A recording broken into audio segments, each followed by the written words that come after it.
Alors, certaines prédications ont suscité beaucoup de polémiques. Je préfère poser ces questions là, maintenant. Comme par exemple la prédication autour de l'amour de Dieu. Vous avez dit dans une de vos prédications que dans le Nouveau Testament, Dieu ne nous demande pas de l'aimer. Est-ce que il y a eu beaucoup de polémiques, c'est parti dans tous les sens. Il y a même un des hommes des dieux ici, un père, qui vous a critiqué, qui vous a canardé, qui vous a même carrément traité de prophète, qui n'est prophète que dans son quartier. Est-ce que vous pouvez nous éclairer là-dessus? Merci beaucoup pour l'opportunité qui m'est accordée. Je crois que même un voleur ou un criminel a le droit à la parole. A le droit à la parole. Voilà. Il a le droit de se défendre aussi, de dire un mot s'il se reconnaît innocent ou coupable. Je vais d'abord dire deux, trois choses. La première des choses que j'aimerais dire, c'est que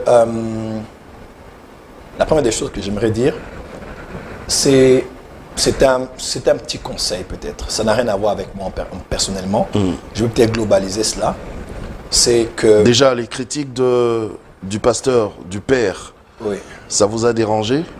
On m'a envoyé la vidéo. Ses propos? Oui, on m'a envoyé la vidéo. Ses propos vous ont dérangé? Je l'ai vu plus d'une fois. Oui. On s'est vu plus d'une fois. On s'est salué. Je l'ai salué très respectueusement. Je le respecte lui ainsi que sa femme et l'église sur laquelle Dieu l'a établi. Il fait un grand travail, un bon travail dans le corps de Christ. Mais ça m'a étonné quand même que les propos étaient un peu assez injurieux à mon égard. M'ayant salué, ayant reçu ma main, mais on serré la main plus d'une fois. Mais bon, ça va, il n'y a pas de problème. Bon, pour moi, qu'est-ce que je veux dire? Votre cœur est tranquille. Oh non, je n'ai pas de place pour la haine, je n'ai pas de place pour la rancune. Je le pardonne dans le nom de Jésus-Christ, puisqu'il a attaqué un prophète, il a attaqué un membre du corps de Christ. Vous savez, quand Jésus est apparu à Paul, il a dit, pourquoi me persécutes-tu? Ouais. Jésus persécutait qui? Persécutait les chrétiens. Les chrétiens étaient-ils parfaits? Non. Non. Les chrétiens de l'époque étaient-ils parfaits? Non. Nous avons une image du Nouveau Testament. D'un moment, pourquoi les diacres ont existé? Parce qu'il y avait commençait à avoir des divisions, du sectarisme. Donc, juste pour dire que c'est cette église-là qui n'est pas parfaite, que Jésus a dit que tu me persécutes moi.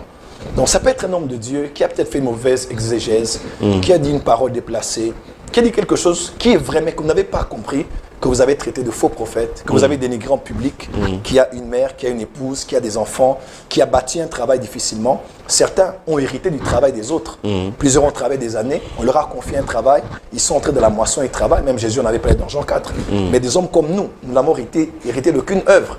J'ai travaillé dans des moments extrêmement difficiles dans ce pays.